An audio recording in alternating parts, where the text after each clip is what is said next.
Hi guys, നമസ്കാരം. Welcome to my channel. ഞാനിന്ന് ഉണ്ടാക്കാൻ പോകുന്നത് ഉടുപ്പി സാമ്പാറാണ്. രുചിയുടെ രാജാവ് ഉടുപ്പി സാമ്പാർ. ഉടുപ്പി സാമ്പാർ കഴിച്ചിട്ടുള്ളവർക്കൊക്കെ അറിയാം, അതിൻ്റെ ടേസ്റ്റ് കൂടുതൽ നിൽക്കുന്നത് മധുരമാണ്. അപ്പോൾ നമുക്ക് അതെങ്ങനെയാണ് ഉണ്ടാക്കുന്നതെന്ന് നോക്കാം. 2 സ്പൂൺ മല്ലി, എണ്ണയിലാണ് എല്ലാം മൂപ്പി. നമ്മൾ സാധാരണ നമ്മുടെ സാമ്പാർ ചെയ്യുമ്പോൾ ഡ്രൈ റോസ്റ്റാണ് ചെയ്യുക.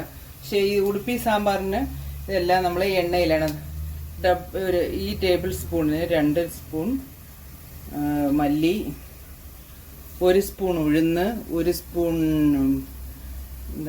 പരിപ്പ്, 1/4 ടീസ്പൂൺ ജീരകം. ഇത്രയും. ഒന്ന് ഉലുവ വേണം. ഉലുവ എൻ്റെ അടുത്ത് പൊടി ആയതുകൊണ്ട് ഞാൻ പിന്നെ ചേർക്കുന്നുള്ളൂ, അത് പിന്നെ കാണിക്കാം. അപ്പോൾ ചേർക്കുമ്പോൾ പറയാം ഞാൻ. പൊടി ഇല്ലാത്തവർ ഇപ്പം തന്നെ ചേർത്തോളൂ, ഉലുവ ഇതിൻ്റെ കൂടെ ചേർത്തോളൂ.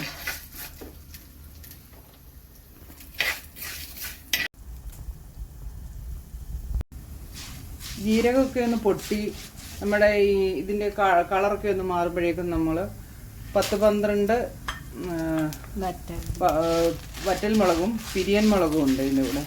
ഉടുപ്പി സാമ്പാറിനൊരു ചുവന്ന കളറാണ്, അതുകൊണ്ട് പിരിയൻ മുളകില്ലാത്തവർ മുളക് പൊടി ചേർത്താലും മതി.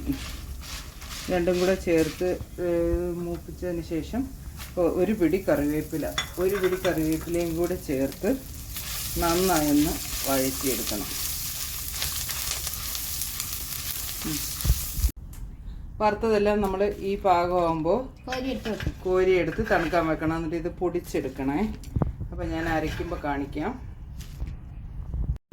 അപ്പോൾ നമ്മൾ നേരത്തെ ഇത് ചെയ്ത് ആ ചട്ടിയിലേക്ക് തന്നെ 1 സ്പൂൺ വെളിച്ചെണ്ണയും കൂടി ചേർത്ത്, അതിനകത്ത് കുറച്ച് വെളിച്ചെണ്ണ ഉണ്ട്, ചേർത്തിട്ട് നമ്മൾ ആദ്യം ചേർത്ത് കൊടുക്കുന്നത് മത്തങ്ങയാണ്. ഉടുപ്പി സാമ്പാർ കഴിച്ചിട്ടുള്ളവർക്കറിയാം, അതിൻ്റെ ഏറ്റവും പ്രധാന ഐറ്റം മത്തങ്ങയാണ്. അതുപോലെ തന്നെ ഉടുപ്പി സാമ്പാറിൻ്റെ വേറൊരു പ്രത്യേകത എന്ന് പറയുന്നത് അതിൽ ഒരു ചെറിയ ഉള്ളി, നമ്മുടെ സാധാ സാമ്പാറിൻ്റെ കണക്ക് ഉള്ളി ചേർക്കില്ല. ഉള്ളി ചേർത്താൽ അത് ഉടുപ്പി സാമ്പാറല്ല. ഉടുപ്പി സാമ്പാറിൻ്റെ ടേസ്റ്റേ മാറ്റും ഉള്ളി ചേർത്താൽ. അതിനുശേഷം നമ്മൾ 2 മുരിങ്ങയ്ക്കയും കുറച്ച് പച്ചമുളകും ചേർത്തു. പിന്നെ കുറച്ച് 2 വലിയ തക്കാളി ചേർത്തു. ഇനി ഇത് നന്നായിട്ടൊന്ന് വഴറ്റിയെടുക്കണം.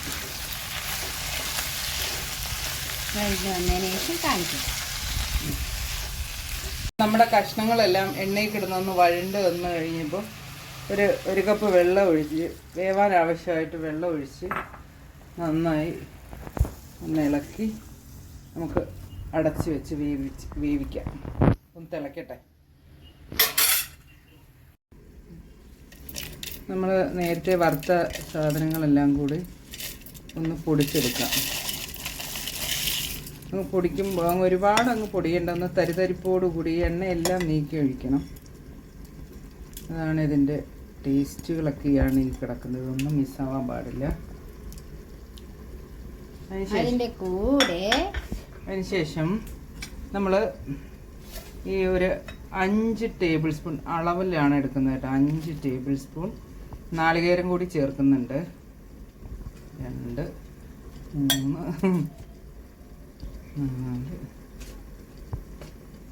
5 സ്പൂൺ. ആവശ്യത്തിന് വെള്ളം ഒഴിച്ച് ഒരുപാട് പേസ്റ്റ് പോലെ അരയേണ്ട, ഒരു ചെറിയ തരിതരിപ്പോടെ അരഞ്ഞാൽ മതി. കാണിച്ചു തരാം. അങ്ങനെ ഇത് വെട്ടി തിളയ്ക്കുകയാണ് ഗൈസ്. തിളയ്ക്കുമ്പോൾ നമ്മൾ ഒരു നെല്ലിക്ക വലുപ്പത്തിൽ പുളി പിഴിഞ്ഞ വെള്ളം ചേർക്കണം. അതൊന്ന് തിളക്കട്ടെ, പുളി പിടിക്കട്ടെ. നമ്മുടെ പുളിവെള്ളം ചേർത്തിട്ട് കഷ്ണങ്ങൾ തിളയ്ക്കാൻ തുടങ്ങുമ്പോൾ നമ്മൾ ഒരു 1/2 കപ്പ് പരിപ്പ് പിന്നെ കുക്കറിൽ ഒരു 6-7 വിസിലടിച്ച് നന്നായി വെന്ത ഉടഞ്ഞ പരിപ്പ് ചേർത്ത് കൊടുത്ത് ഒന്ന് തിളയ്ക്കണം.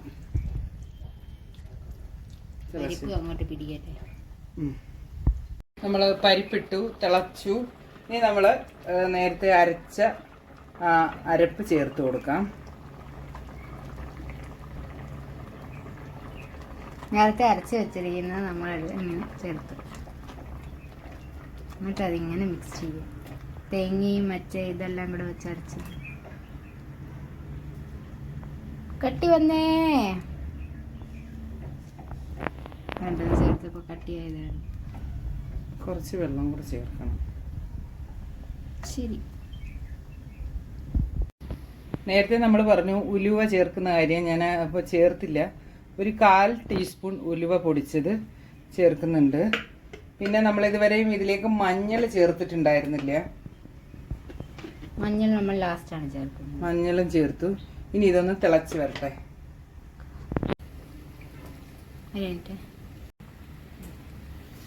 അപ്പോൾ നമ്മൾ അരപ്പൊക്കെ ചേർത്തു. അതിനുശേഷം നമ്മൾ കായം ചേർക്കുകയാണ്. ഏറ്റവും ലാസ്റ്റാണ് കായം ചേർക്കുന്നത്. കായം ചേർത്ത് കഴിഞ്ഞാൽ പിന്നെ ഒരുപാട് തിളപ്പിക്കാൻ പാടില്ല. കായം ചേർത്തു. കട്ടയുണ്ടെങ്കിൽ, കായത്തിൻ്റെ കഷ്ണം ഉണ്ടെങ്കിൽ നിങ്ങൾ അത് ചേർത്തോളൂ. അതാണ് ഇതിന് പൊടിയെക്കാട്ടിലും നല്ല ഇതായിട്ടുള്ളത്. പിന്നെ ഏറ്റവും ലാസ്റ്റ് നമ്മൾ ചേർക്കുന്നതാണ് ഒരച്ച് ശർക്കരയുടെ പകുതിയാണേ. ഒരച്ച് ശർക്കരയുടെ പകുതി ചേർത്ത് ഇതൊന്ന് അലിയുന്ന ആ ഒരു സമയം അത്രയും കഴിഞ്ഞിട്ട് നമ്മൾ തീ ഓഫ് ചെയ്യണം. തീ ഓഫ് ചെയ്ത് കഴിഞ്ഞിട്ട് നമ്മൾ വറുത്തിടണം. വറുത്തിടുന്നതിനും ഉണ്ട് ഒരു പ്രത്യേകത. ഇനി നമുക്ക് ഇതൊന്ന് ഇളക്കിയിട്ട് തീ ഓഫ് ചെയ്തിട്ട് കാണിക്കാം. നമ്മൾ വറുത്തിടാൻ വേണ്ടിയിട്ട് ആസ് യൂഷ്വൽ കടുക്, ആസ് യൂഷ്വൽ ഉഴുന്ന്,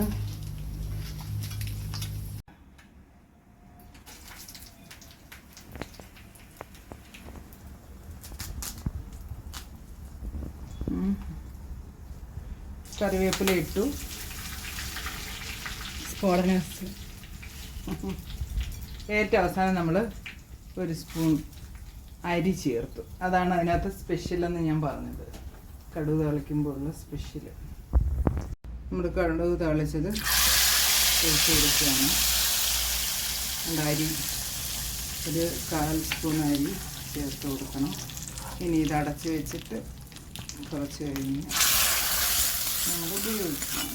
അടിപൊളി ടേസ്റ്റാണ്, നല്ല കളറാണ്. എല്ലാവരും ട്രൈ ചെയ്ത് നോക്കണം. നമ്മുടെ സാമ്പാർ റെഡിയായി. എല്ലാവരും ട്രൈ ചെയ്ത് നോക്കണം. ഉടുപ്പി സാമ്പാർ നല്ല കട്ടിയുള്ള കുഴപ്പമുള്ള സാമ്പാർ. ദോശയുടെ കൂടെ, ഇഡ്ഡലിയുടെ കൂടെ ഒക്കെ സൂപ്പറാണിത്. പിന്നെ മധുരം നമ്മളങ്ങനെ ചേർക്കുമെങ്കിലും ഒരിക്കലും ആ മധുരം ഒരു ഇതായിട്ട് നമുക്ക് തോന്നുകയില്ല. മധുരവും ഒരു ടേസ്റ്റായിട്ടേ തോന്നുള്ളൂ. അപ്പോൾ എല്ലാവർക്കും വീഡിയോ ഇഷ്ടപ്പെട്ടെങ്കിൽ ലൈക്ക് ചെയ്യുക, ഷെയർ ചെയ്യുക, സബ്സ്ക്രൈബ് ചെയ്യുക. ആദ്യമായിട്ട് കാണുന്ന കൂട്ടുകാരാരെങ്കിലും ഉണ്ടെങ്കിൽ പ്ലീസ് ഒന്ന് സബ്സ്ക്രൈബ് ചെയ്തേക്കണേ.